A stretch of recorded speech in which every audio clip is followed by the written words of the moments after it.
What's up, everybody? Elizabeth Muller here with Bloom Creative Company, and I just wanted to hop on real quick just to talk about something that I've been thinking about lately. Oftentimes I am reflecting on my business and mistakes I made, things that I wish I would have done differently, just all the types of things we think of as business owners when it comes to our journey and our path and how we get to where we're at. Now, I know a lot of you are on my channel for Squarespace website design.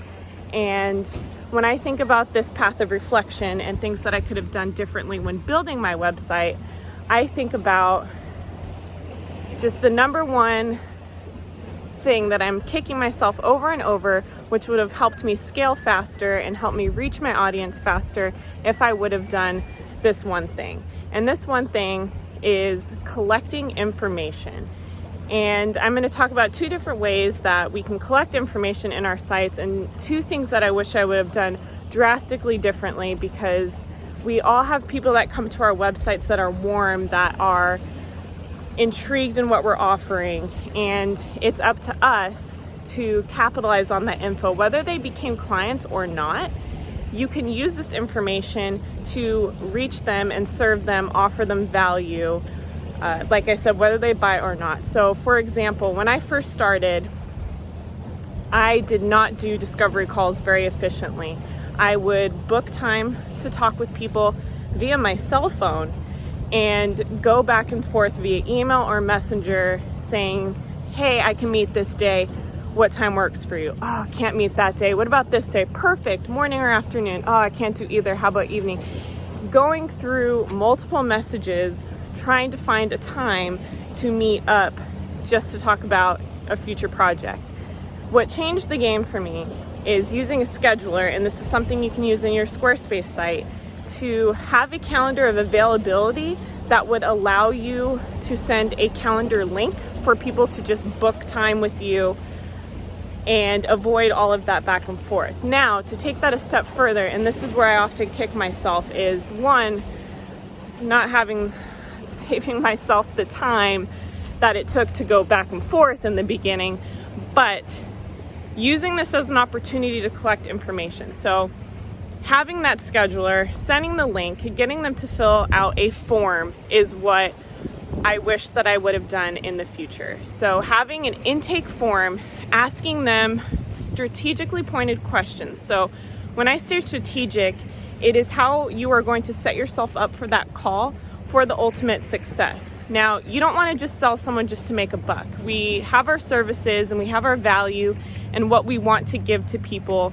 So it's not just a sales call, it's how are we helping you call, right? So when I got on the phone, I wanted to make sure that I was prepared with the how can I help you. So I would ask in an intake form questions about their pain points that I could specifically talk to them and remedy them, show them how we can help, and talk through those objections that they might have. So I would ask their top 3 pain points, what was keeping them from getting their website online, any hurdles, obstacles that were in the way.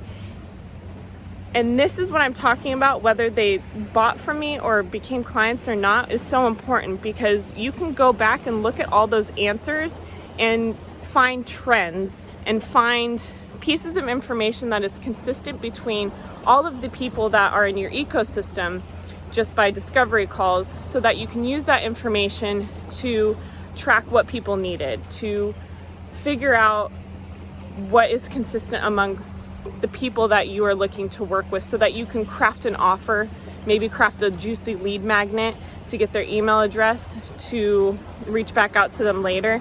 So for example, time and money are the two things that consistently pop up in this questionnaire when it comes to website design. Saving people time because they don't want to figure out Squarespace themselves, and making them more money when it comes to launching their site and being live.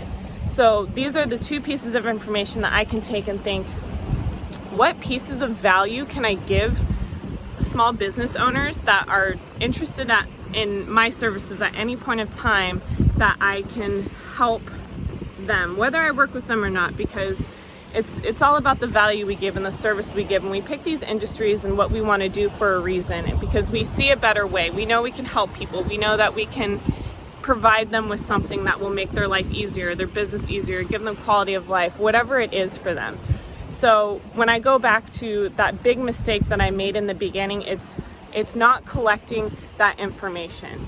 And that leads me to the second part of that, is emails. Now, we all know that social media is a great way to find leads, great way to get our information out there, a great way to connect with people. But if you are counting on only reaching your people through social media and not having anything further than that, i.e. an email list, Facebook could go away at any moment, Instagram can go away at any moment, and you do not have access to any of those warm people that are in your ecosystem, right? So we don't want to necessarily rely on these platforms that go away, but with email, once you have someone's email address, unless they opt out, of course, we're not forcing anyone to stay with us. Once you have an email address, that is like gold, because you can reach that person who was warm or a past customer at any time with another offer or a piece of value or just saying hello at any time. Once you have that email address, it does not go away. That list is like gold. So when I think back to in the beginning, how I didn't utilize that information I was collecting, even before that scheduler, I wasn't holding on to email addresses. I wasn't crafting a way that people can be in my ecosystem with some sort of value that I was providing. I wasn't building my list. I wasn't focused on keeping these potential customers, these warm leads with me, which was a huge mistake. And it's something that I often look back on, because my email list, instead of what it is, it could be triple, quadruple, 10 times what it is, and I'd have this loyal following at this point. But that's okay, because we learn. We all jump into business not knowing what we're doing, right? That's part of that leap of faith piece, and that's why being an entrepreneur is so exciting, and that's why it's so scary, and that's why any of you that have started a business understand what it's like to go in blindly, and that's part of the game, part of the fun of it. But collecting those email addresses and building that list is something that I cannot stress enough, and that's something else that can be done in your Squarespace site as well. You can have an opt-in for your newsletter where you're reaching back to people each month, each quarter, each week, however often, and you're using, that information to give them value. You're working on breaking down their objections, maybe why they didn't want to buy it first, maybe they just needed to grow their trust in you a little bit more, maybe they just want to hear from you, maybe they need to see a testimonial or two. But utilizing that email and email campaigns in your Squarespace site is a wonderful way to keep those leads warm and nurtured and consistently talked to. So, moral of the story, and what I am getting at with this whole session of rambling, if you will, is that use the information in your site that you can to learn from your clients and your past customers or your past discovery calls to help your business grow. So take that information, put in a system that will save you time, but a way of collecting information so that you can keep growing your business. Why didn't people buy?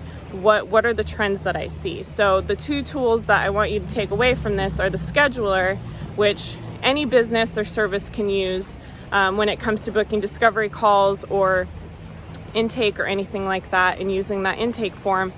And then it's having an email opt-in for your emails and making sure that you are collecting emails so that you can reach out to them later. Because at the end of the day, if you aren't using specific tools in your site, call it marketing, call it tools, integrations, softwares, if you're not using information or these tools in your site to help you grow your business and to help you continue to scale and be on autopilot, essentially, you're not going to be able to grow and scale as fast as you want to. There's these tools in your site for a reason, and they can be very powerful if used correctly. And I guess that's what I wanted to get at with you guys today. It's Sunday, it's beautiful on the bay here in Maryland, and just wanted to share some thoughts with you, because I don't want you all to be looking back on your business after 7 years. That's what Bloom's been around for 7 years now. 7 years later, looking and thinking, man, I should have done this. Oh, I could have done this. Avoid the mistakes that I made and learn from what I did and improve and scale faster than I did. and we're here to help you in whatever way that you need. It's all about value, and it's all about serving your customers, right? So let us know what you'd like to hear from us. Let us know what kind of trainings we can do. We've got a ton of trainings coming up for you, but just shoot us a note. Tell us, hey, tell us that you liked this video, that you enjoyed it, you got something from it, and we'd love to hear from you. Thanks, guys. Have a great weekend.